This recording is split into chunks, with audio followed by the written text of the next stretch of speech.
And we're recording.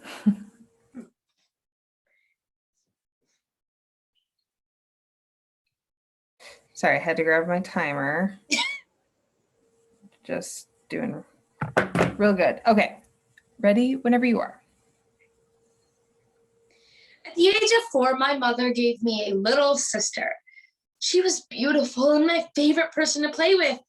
12 years later, although, she's more of a Tyrannosaurus Rex who's a pain in my astronaut.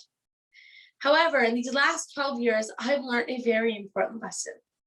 Always take the high road because it will always lead you to a much better place. In Ash Maiden, as told in the Gutenberg Project, we, as well as the other characters in the story, can learn a very important lesson. Always take the high road because it will always lead you to a happily ever after. Once upon a time, there lived a beautiful family in a small cottage at the edge of the forest. However, the mother was deathly ill, and soon after she passed away, leaving the young daughter a very important lesson. Always lead your life with piousness and courage, because it will lead you to the best things. And after that day, the daughter was always pious and always courageous in everything she did. However, as the girl was growing up, the father realized she was missing the love of a mother. And he went into town and married an old woman who had 2 young daughters. They were both beautiful on the outside, red hair, golden dresses. However, they were cruel and mean on the inside. Oh my God, is this wench gonna be my sister? Ugh, go back to the kitchen, you ghost. The 2 sisters were horrendous and torturous to this young girl. And one day it got so bad, they shoved her into the ash, watching it dust all on her clothes. That day, her name became Ash Maiden. As Ash Maiden and her 2 sisters were growing up, they constantly poked fun at Ash Maiden and cornered her into the kitchen. That's all she worked in and day out.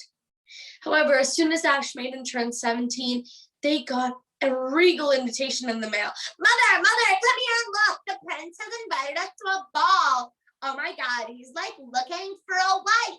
Is this true, darling? Oh, it is. I'll have Ash Maiden stitch you and your sister up beautiful dresses. I get to go to a ball? I love balls. The 2 sisters were so excited. They got dressed up and decked out in their jewelry. However, they left Ash Maiden behind. Mother, where are you going? Darling, come here. So your sisters and I are heading out to a beautiful ball held by the king for his son. You can stay here, clean up the kitchen, and why not take a long shower? But what if I want to come to the ball too, Mother?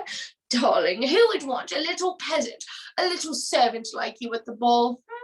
Oh, well, goodbye, I guess.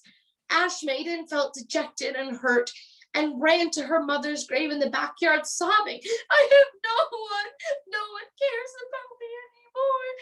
And soon, suddenly, the birds started chirping from the trees. Ash Maiden, we care about you. Don't worry, we'll sew you up some beautiful dresses. The birds did just that. Soon there were golden pearls and sequins flying down from the skies and decorated Ash Maiden. However, she could not go to the ball without any shoes, could she? She had golden slippers that matched her dress, adorning her feet.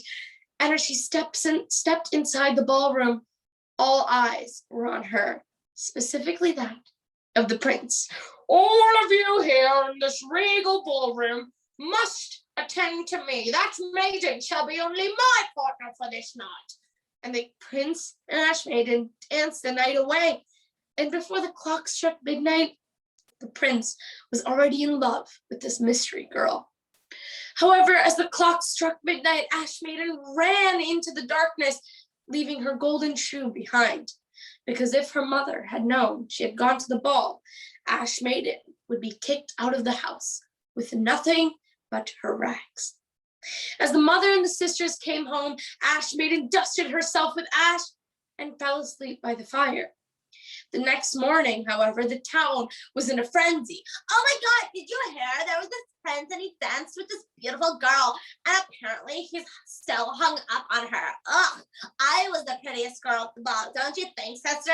No, I was the prettiest girl at the ball. Did you see how the men looked at me when I walked at the food table? The 2 sisters argued back and forth. However, Ash Maiden knew the prince was looking for her.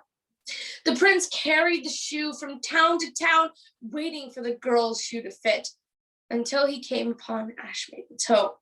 Is there any unmarried women in this house? Well, I have 2 beautiful daughters, your kind sir. Why don't you come in? Oh, is that the majesty too? Hello. The prince, the constable, came in with the golden shoe, and the mother brought down her 2 daughters. I want your daughter to try on this golden slipper. If it fits her, she shall be my wife. And the sisters did just that. They slipped up into their rooms and tried to shove their huge feet into a dainty little slipper. Mother, we have a problem. What is it, darling? The shoe doesn't fit. So cut your heel off. Do what now?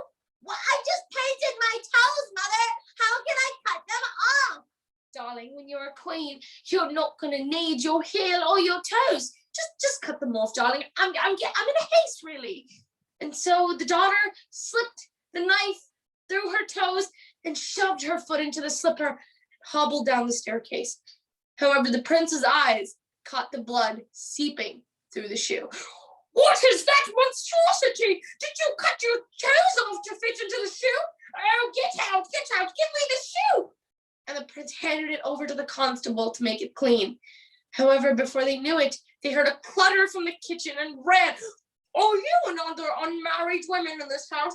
Well, yes, but I'm just a maid. Nevertheless, try on this golden slipper. And the prince handed Ash Maiden the golden slipper. And as she fit her dainty foot in, it slipped into the shoe without a bit of air to spare. And magically, her dress turned into the golden dress she wore at the ball, and the prince fell in love once again. He and Ash Maiden were married that very day, and the sister learned a very important lesson. Cheating and lying will get you nowhere, and taking the high road will always lead you to your happily ever after. Okay, how much time did I go? You were at 6 minutes and 56 seconds. Oh, thank God.